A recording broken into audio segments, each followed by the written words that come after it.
A las 11:13 de la mañana le vamos a dar la bienvenida a nuestros compañeros del móvil, Laura Martínez, Marcelo Biurrum. Adelante, buen día. ¿Cómo estás, Laura? Buen día, ¿qué tal, Marcelo? Buen día a toda la audiencia, a todo el equipo de la mañana. Aquí estamos felices al sol y con este día tan especial es el Día del Libro, el Día Nacional del Libro. Estamos en la Casa de la Cultura, en la Biblioteca José Artigas y con la presencia con el director de Cultura, el doctor Jorge Céspedes. Bueno, gracias por estar aquí al solcito conmigo. Bueno, en primer lugar agradecerles a ustedes por esta presencia en nuestra casa, que es la casa de todos los vecinos de Maldonado, saludar a Marcelo, a quienes están en el estudio, a quienes nos están viendo, diciendo bueno que es un día importante en todo el territorio nacional. Cada 26 de mayo en las bibliotecas públicas, en los institutos privados, nos reafirmamos en la idea de el compromiso con el libro como un amigo permanente en todas las fases de nuestro desarrollo como personas, desde la más tierna infancia hasta la tercera edad. Siempre hemos tenido la posibilidad de acceder a la magia que significa enfrentarnos a ese mundo que nos permite de alguna forma hasta viajar a través de la palabra impresa. Y en especial en este día, que es un día que debemos recordar a la única institución civil que queda del periodo artiguista hasta nuestros días. Y tiene un lema muy especial, ¿no? Deja un libro, llévate otro libro. Un libro sin leer es un libro perdido. Bueno, es cierto, a través de una actividad coordinada con los gobiernos departamentales y el Ministerio de Educación y Cultura, se ha puesto en marcha en esta oportunidad una actividad que está fuera de lo que es la acción directa de la Casa de la Cultura, porque estamos entregando libros con esa consigna: llévate un libro, deja uno, en las paradas de ómnibus, en la peatonal del centro, en la plaza, en la explanada de la Intendencia, de forma tal que esos libros circulen, que la gente tenga la posibilidad de acceder a como decía antes, un instrumento amigo que nos permite siempre soñar un mundo mejor y fundamentalmente reafirmar esa consigna con la cual la biblioteca pública fue creada, ¿no? Esa es una consigna que tal vez muchos de los orientales, de nuestros vecinos en todas las edades, recuerden aquella frase magnífica de Artigas que decía: sean los orientales tan ilustrados como valientes, y que tiene que ver justamente con la consigna que él le transmitió como santo y seña del ejército oriental el 30 de mayo de 1816, 4 días después de la inauguración de la Biblioteca Pública Nacional. Y director, estuvimos 2 años de pandemia donde no se pudo festejar este Día Nacional del Libro. Lo festejamos virtualmente en realidad, porque la biblioteca siguió prestando servicios aún en periodo de pandemia, con cuidados, con normas de seguridad sanitaria.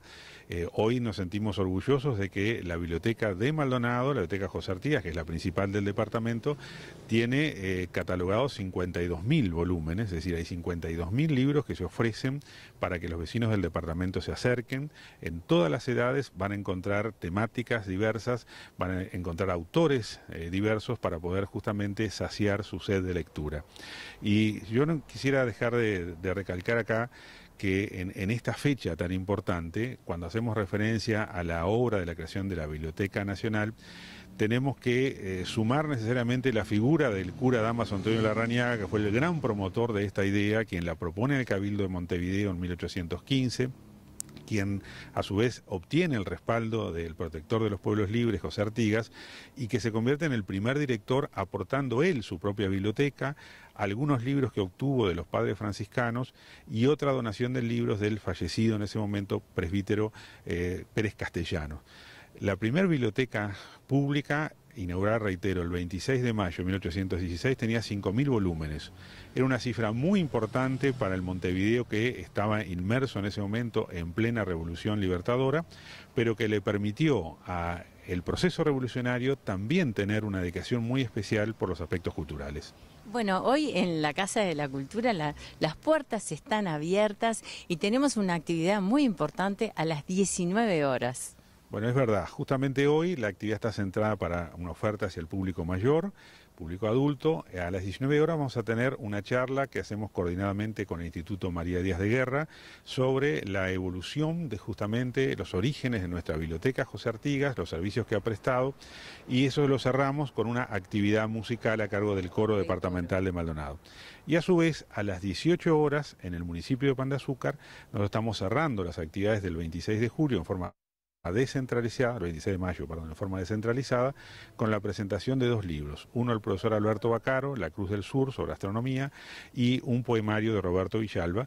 Así que también invitamos a los vecinos de Zona Oeste a que se acerquen a la Casa de la Cultura del municipio de Pan de Azúcar. Nosotros estamos muy agradecidos con la nota. Vamos a estar recorriendo un poquito la biblioteca y vamos a estar hablando con Nadia también.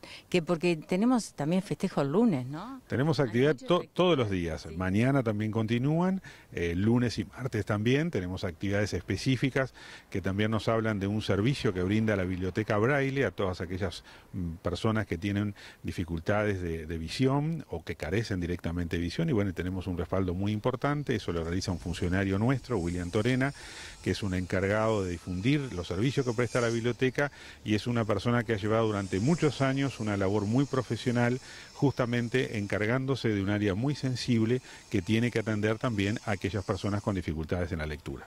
Le agradecemos muchísimo entonces a festejar la cultura en nuestro país, aquí específicamente en Maldonado, en la Casa de la Cultura. Entonces estás invitado desde las 19 horas. Nosotros volvemos contigo, Marcelo, y un ratito seguimos. Muy bien, muchas gracias, Laura. El saludo para el profesor Jorge Céspedes. Y bueno, en este día tan especial, el Día Nacional del Libro, volveremos con nuestro móvil más adelante. Ahora le damos la bienvenida al doctor Mateo Fabra, abogado penalista. Doctor, bienvenido. Buen día. ¿Todo bien? Un gusto para mí. Bueno, sí, me alegro. Perfecto. Bueno, obviamente vinculado al tema de lo jurídico, el derecho y todo lo demás, está arriba de la mesa el fiscal Raúl Iglesias, ¿no? Un fiscal que estaba asignado a violencia doméstica y ahora ha sido asignado a delitos sexuales. De las primeras medidas que tomó cuando asumió la fiscalía fue archivar 300 casos de abuso sexual, 300 causas, porque según él no había evidencias, cuando se tendrían que haber hecho cosas en su momento no se hicieron, ahora ya es tarde, las archivó, y además el caso de la violación grupal en El Cordón de una mujer de 30 años, ocurrida en enero de este año, que los imputados estaban con una medida cautelar de prisión preventiva por 6 meses, el fiscal dijo, bueno, 6 meses no, 3 meses, porque yo tengo que sopesar y como ya el riesgo procesal ya no es tal, bueno, los voy a mandar para la casa. Y bueno, se armó un lío tremendo, ¿no? Ahí intervino el fiscal Gómez, que quiere investigar por qué se archivaron esas 300 causas. Se cuestiona la independencia técnica de los fiscales. ¿Qué mirada tenés tú como abogado, como, bueno, alguien vinculado a la órbita penal de la justicia, que trabajó durante muchos años? Recordemos que Mateo ya está jubilado, ¿no? Pero no se jubilaron los conocimientos y la expertise que tiene. Así que queremos saber tu mirada sobre esto, a ver si podés esclarecer algo. Acá es un tema complejo, es obviamente un tema delicado, ¿no? Y que tiene muchas aristas. Una de las cosas importantísimas es que desde el punto de vista técnico se puede analizar todo este tema desde el punto de vista técnico, jurídico. Y se puede analizar este tema desde otros ámbitos. Desde el punto de vista jurídico, acá ocurren varias cosas. Primero, el fiscal asume la Fiscalía de Delitos Sexuales, ve los casos que están encima del escritorio para resolver y decide archivar 300 expedientes, o los que fueran, no importa cuántos sean. Desde el punto de vista jurídico-legal, el fiscal está autorizado, es más, está obligado a hacer algo, a trabajar, ¿no? Ese algo puede consistir en archivar un expediente. Nos guste o no nos guste, el individuo puede archivar el expediente porque está previsto. No solo en el Código del Proceso Penal, sino en la Ley Orgánica de la Fiscalía y en las disposiciones internas que tienen los fiscales, que son órdenes que vienen de la Fiscalía General de la Nación a nivel interno. O sea que el fiscal tiene todo el amparo de la ley para archivar esos expedientes. Por otra parte, la situación de las víctimas. No hay absolutamente ningún inconveniente para las víctimas en hacer reabrir esos casos. Claro. Porque el archivo es un archivo provisional. Se archiva lo que se dice técnicamente archivo sin perjuicio. ¿Sin perjuicio de qué? De que mañana aparece un elemento de prueba o mañana ocurre otra cosa, ese expediente se saca del archivo y se sigue el trámite. Como una persona que queda en libertad sin perjuicio de que pueda volver a ser citada e incluso llevada a la cárcel. Esto, trayéndolo para que la gente le quede un poco más claro, yo tengo un taller mecánico, tengo 10 autos. Me faltan los repuestos para terminar de arreglar ese vehículo. ¿Qué hago? Los dejo a un costado, arreglo mi taller, tengo 2 vehículos en los que estoy trabajando, pero tengo 10 ahí archivados en un galpón para que cuando me llegue el repuesto yo lo traigo de vuelta, lo armo y lo termino al trabajo. Esto es exactamente lo mismo. Como ejemplo. Sí, sí, está claro. Que no se vayan a confundir. No, la importancia es una analogía para que sea más entendible. El fiscal tiene una cantidad de casos, lo revisa, ahí encuentra que con la prueba que hay, no hay nada, no se puede llegar a nada. ¿Ah? Porque para que una persona pueda ser formalizada, tiene que haber determinados elementos, determinados requisitos que vinculen a esa persona con el hecho. En un expediente, el fiscal encuentra que a esa persona no se la puede vincular con esto. ¿Qué va a hacer con ese expediente si hace 2 años que se está trabajando, la policía está trabajando, está investigando, no se pudo en 2 años hacer nada? ¿Qué hace? Lo archiva. O sea, no puede ser que tengan 1000 expedientes sin tramitar. Pero pensando en la víctima, o sea, la víctima y su familia está esperando que se haga justicia por lo que pasó y resulta que viene el fiscal y archiva el caso. Es como decir, bueno, lo tuyo no se va a hacer más nada. O sea, pensando en las víctimas, ¿no? Sí, el desamparo. Lo que pasa es que tenemos que desdramatizar el tema. Que se archive, como dijimos hace 15 segundos atrás, que se archive quiere decir que se guarda ahí hasta que hayan elementos que permitan continuar el trámite de ese expediente. No es que se archivó y no hablamos más de este tema. Sobre lo tuyo, en Bromate no se hace más nada, no es eso. Pues incluso la víctima es la que puede pedir que se Pero obviamente, la víctima tiene necesariamente que tener la asistencia de un abogado. O sea que, es más, ni siquiera pesa sobre la víctima la responsabilidad de tramitar ese expediente. Es sobre el abogado, que es el profesional que sabe cuándo hay elementos nuevos para ir y pedir el desarchivo de ese expediente y que se continúe el trámite. Si yo soy abogado de una víctima, yo me tengo que preocupar de conseguir la prueba, los elementos, los videos, los testigos, lo que sea necesario para que se proteja el derecho de mi cliente. Cuando yo consigo algo que puede ser útil, voy a la fiscalía con ese algo y le digo, mire fiscal, usted me archivó tal caso, que es de una clienta mía, acá tiene un elemento para seguir trabajando en ese expediente. El fiscal agarra el expediente y sigue trabajando en él. O sea, el hecho de que se archive es una cuestión de funcionamiento que no deja a la víctima en indefensión ni desprotegida de nada. El expediente sigue ahí, la denuncia está ahí, pero si dentro de 10 años no hay nada, bueno, no es problema de la fiscalía. Muchos de los casos, sobre todo, estamos hablando de delitos sexuales. Los delitos sexuales ocurren en la órbita de la familia. Pero la fiscalía no es la encargada de investigar, no dirige la investigación. Sí, claro. Pero investigar un delito sexual no es investigar una rapiña que ocurre en la mitad de la calle, donde hay cámaras, testigos, un montón de cosas. Los delitos sexuales, en su mayoría, ocurren en el ámbito íntimo de una familia, en condiciones y situaciones que solo 2 personas pueden aportar información, la víctima y el victimario. Hay un montón de indicios, hay un montón de secuelas, hay un montón de consecuencias de ese hecho que pueden permitir llegar a la conclusión de que ese hecho ocurrió efectivamente, ¿verdad? Un abuelo que abusa de su nieto, lo que sea, un padre que abusa de sus hijos, de su hijastra, de la sobrina que vino de paseo. Lo que vemos todos los días. Lo que vemos todos los días. A ver, el hecho se puede probar, ¿ah? Porque la víctima tiene las secuelas de ese hecho. Si tú te quemas, tienes la quemadura acá y la cicatriz de la quemadura. Y esos hechos que las personas sufren, de violencia física, de abuso sexual, todo eso, también dejan marcas y dejan rastros. Lo que pasa es que no se ven porque son emocionales, psicológicos. Se pueden determinar perfectamente, Claro, con porque para pericias. eso están los técnicos. ¿Ah? Está bien. Ahora, la existencia del hecho, ¿cómo logro yo enlazar o vincular a esa persona, al victimario, al que cometió el hecho ilícito, al que cometió el delito, al que cometió la violación? ¿Cómo lo vinculo yo?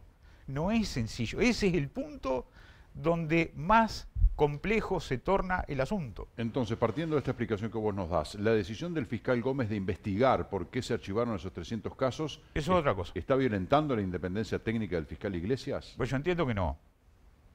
Se puede tomar, desde el punto de vista de Iglesias, lo que hizo Gómez fue, de alguna manera, quitarle respaldo, buscarle la vuelta, a ver, como que Gómez no está conforme con lo que hizo Iglesias. Ahora, primero, eso son todo cosas internas que ni siquiera tendrían que salir a la luz pública, digo, porque es un problema Es interno. un striptease en la prensa, ¿no? Es la mediatización de estos problemas, lo único que genera es lo que está generando. Un mamarracho, porque todo esto que está ocurriendo acá con Iglesias, con Gómez, con los abogados, con las víctimas, esto es un mamarracho.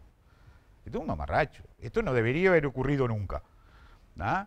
Si yo tengo un problema, a ver, primero, Iglesias tiene un problema con Gómez, que es su jefe. Está en el ámbito interno de la Fiscalía. No tiene por qué salir a la prensa, y menos a decirlo. Digo, o sea, el error fue de Iglesias. Yo no lo haría. Yo no lo haría. Él está en todo su derecho a hacerlo si quiere. Sí, por supuesto, claro. Pero me parece que andar ventilando es lo mismo que tú tengas un problema acá con la directiva del canal y te pases por todos los programas diciendo me hacen que... una nota en una radio y yo cuento lo que pasa. Me parece que andar ventilando esas cosas no es necesario y tampoco es conveniente. De todas maneras, cuando el fiscal Iglesias habló, las primeras, apenas asumió la Fiscalía de Delitos Sexuales, le hicieron una nota en la puerta de la Fiscalía y le decían, pero ¿y usted va a cambiar el criterio técnico? Y él decía, sí, yo ahora llegué, tengo mi independencia técnica, tengo interpretación de lo que es la ley, que ese es otro aspecto que quería hablar contigo una vez más, el tema de la interpretación de la ley por parte de jueces y de fiscales. Y bueno, ya generó polémica con esas declaraciones, pero antes de entrar en eso de la independencia y de la interpretación de la ley, te quiero preguntar por el caso de la violación grupal, que también lo agarró el fiscal Iglesias. Pero sí. vamos a aclarar, antes de entrar a ese punto, Sí. vamos a aclarar dos cosas que quedan pendientes todavía. A ver. Iglesias tiene todo el derecho del mundo de llegar, revisar y decir esto se va a archivar porque acá no se puede seguir para adelante porque no hay elementos para seguir. No se puede seguir trabajando en esto. Lo archivamos. Archivarlo quiere decir guárdalo acá, que no me esté molestando acá arriba, que me deje trabajar, ¿ah? Y si pasa algo me das el expediente y lo seguimos. Eso es lo que hizo Iglesias. Está con el aval de la ley. Él está haciendo lo Bien. correcto desde el punto de vista legal. Lo de Iglesias respecto de su situación interna como funcionario, él tendría que haberlo resuelto de otra manera. Digo, me parece que la prensa no es el lugar indicado para andar ventilando ese tipo de cosas internas de la Fiscalía. Sino cada fiscal que se va a quejar de su jefe, por favor, tendríamos un fiscal cada 5 minutos en la televisión. No imitemos, sigamos siendo uruguayos. A ver, la situación del fiscal de corte. Me parece no me parece muy prudente que sea tan mediático. Tendría que quedarse en su oficina y no salir a los medios, porque cuando sale a los medios a tratar de aclarar algo, termina embarrando la cancha. Digo, yo no hablaría nada, digo, yo no tengo nada que hablar con la prensa. Es lo mismo que el ministro del Interior sale a hacer una nota en todas las radios, los canales, una payasada por el hurto de una motosierra en Artigas. A ver, yo soy ministro del Interior, me dijo, yo tengo otro nivel de trabajo, no es ese. Para eso el ministerio tiene una oficina de prensa. La prensa, ¿dónde tiene que ir a consultar las cosas y la información que quiera? A la oficina de prensa del ministerio. Si no, va que está en la oficina de prensa. Soy yo el ministro, esperan que salga y me hacen la nota. No Claro. No es Pero así. los medios van a esperar al ministro, pero el ministro sabrá qué declarar y qué no. No Cosa debería. que creo- Él no debería hablar. Él tendría que trabajar a otro nivel y hablar con la prensa sobre asuntos de real importancia. No puede estar hablando de la gallinita que le mataron al vecino, los perros de las jaurías de perro en campaña. A ver, el nivel, estás con un nivel contra el piso. Yo tengo un matiz de discrepancia contigo. Bueno, porque, me alegro. Porque si hablamos de que el ministro del Interior obviamente puede hablar de todos los temas. Cuando es consultado por la prensa lo sigue y lo aborda. Cuando sale de la casa recién desayunado, cuando llega a las 11 de la noche a trabajar, cuando sale del ministerio, cuando va a comer, cuando se baja el auto, en cualquier lado lo agarran al ministro del Interior o al que sea. Ahora, eso que decís de, no, el ministro va a estar hablando que la jauría que mató, estamos hablando de un delito. Estamos hablando de un delito que tiene perjuicio. Me parece que es como poner el ejemplo de decir, bueno, un ministro no va a estar hablando del tema del delito de abigeato. ¿Cómo no va a estar hablando? Claro que tiene que hablar. Sí, si habla de una política de Estado referida al delito de abigeato y que se van a tomar determinadas medidas a nivel general, a mí me parece perfecto. Claro, pero depende de la pregunta de los periodistas. De repente un periodista va y no le pregunta, a ver, ministro, ¿cuáles son las medidas generales? Por eso. Le dice, ¿qué le dice usted a los productores y tú que están...? sabes tan bien como sé yo que un micrófono tiene cualquiera en la mano. Volvamos al punto. Volvamos a la Fiscalía General de la Nación. Lo que hizo Gómez fue decir, bueno, a ver, Iglesias dijo que había archivado tantos expedientes, ¿no? Lo que no le cierra aparentemente al fiscal general de la Nación es los números. Entonces pidió que se investigara, a ver, también todo una cosa interna de la Fiscalía que no tendría que haber trascendido. Los abogados de la víctima, diciendo que esto, quejándose, que la autonomía, que se violó la autonomía técnica del fiscal. ¿Por qué? Porque Gómez recibió a un colectivo, no me acuerdo, colectivo feminista. Colectivo feminista, y que se dio ante Iglesias la presión. dice, Gómez está presionado por el colectivo feminista, bueno, y actuó por eso. Sí, y los abogados también, el colegio de abogados también.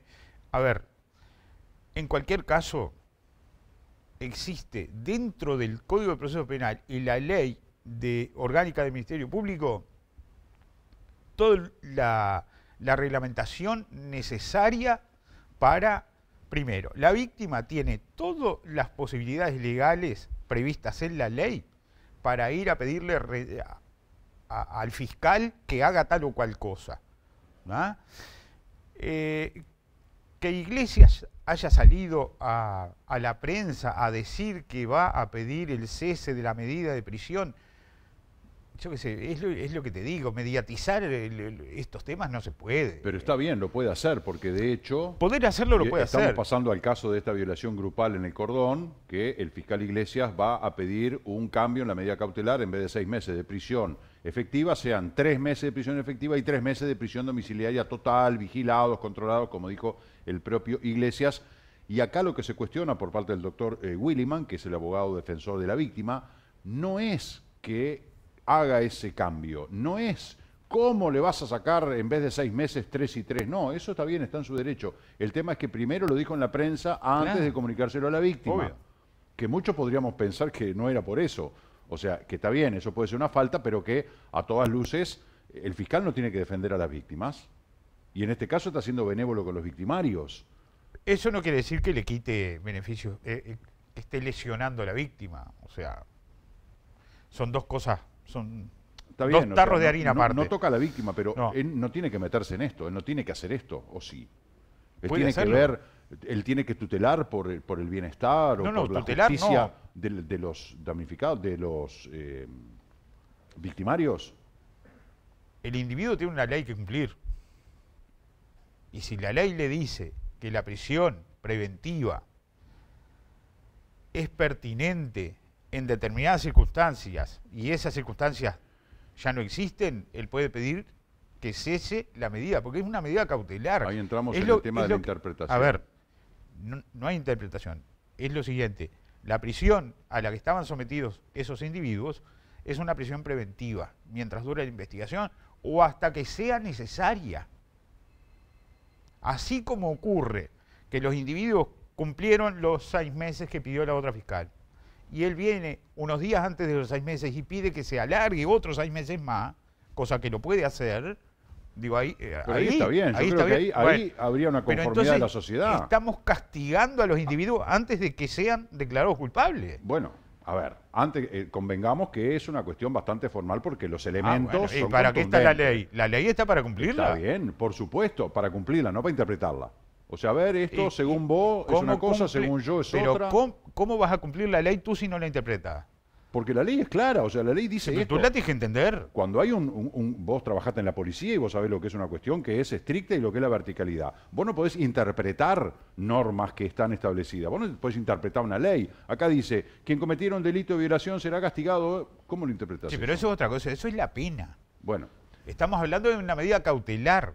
La gente va a la cárcel por dos razones distintas. Y lo hemos dicho hasta el cansancio. Primero, puede ir cuando se hace la formalización como una medida cautelar, nada más que eso, es solo eso, es una medida cautelar a efectos de que los individuos no se fuguen del país, no entorpezcan la investigación, Claro.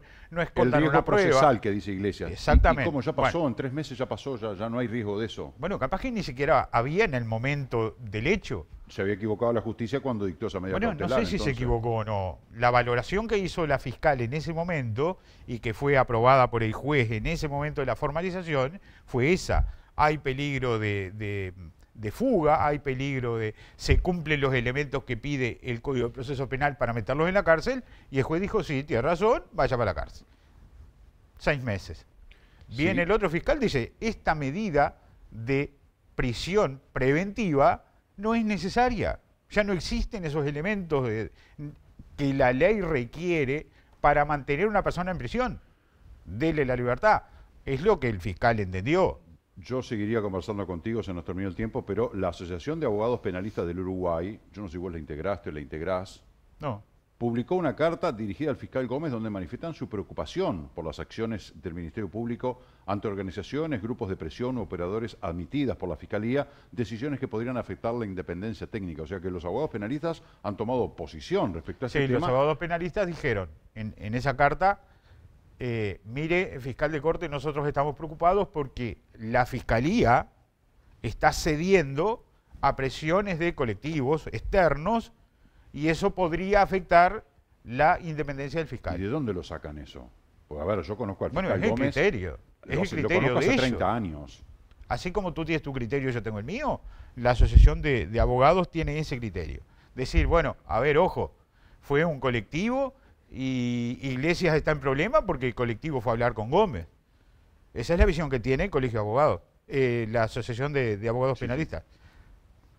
Gómez recibió a un colectivo feminista y al otro día estaba disponiendo un sumario para determinar si la conducta de Iglesias era... Bueno, entonces los individuos advierten que eso puede ser una cosa delicada. Porque ellos dicen, porque si vamos al Sí, caso porque también, ellos, claro, bueno, porque ellos dicen, es el está criterio bien. de ellos. Sí, claro, por eso. Depende quién te toca, en el lugar que te toque, cómo lo mire. Y por eso te digo, acá tenemos una visión de Iglesias, una visión de la víctima, una visión de los abogados penalistas, una visión de Gómez, una visión Y mía así y es otra imposible tuya. avanzar, porque si para sacar a un auto enterrado le atamos 5 piolas y todos tiramos para lado distinto, no lo vamos a sacar nunca, jamás. Vamos a seguir empantanados y siempre ahí discutiendo, vos tiras más, vos tiras menos, es para allá, es para acá. A veces ¿verdad? nos ponemos de acuerdo, otras veces no. La verdad que me parece que, no sé, tenemos las patas enredadas y es tan Sí. sencillo Y en poder todo, caminar. en todos Sí, los en temas. todo, en todo. Venía escuchando al ministro de Trabajo, Mieres, Sí, y yo me doy cuenta que en vez de estar trabajando juntos en pos de solucionar un problema a la gente, están discutiendo a ver quién hizo mejor las cosas la Hace semana años. pasada y hace años atrás. Somos incapaces. para avanzar mirando para adelante. Así somos en la, Uruguay. la ¿no? única forma. Mateo, un placer que hayas estado con nosotros.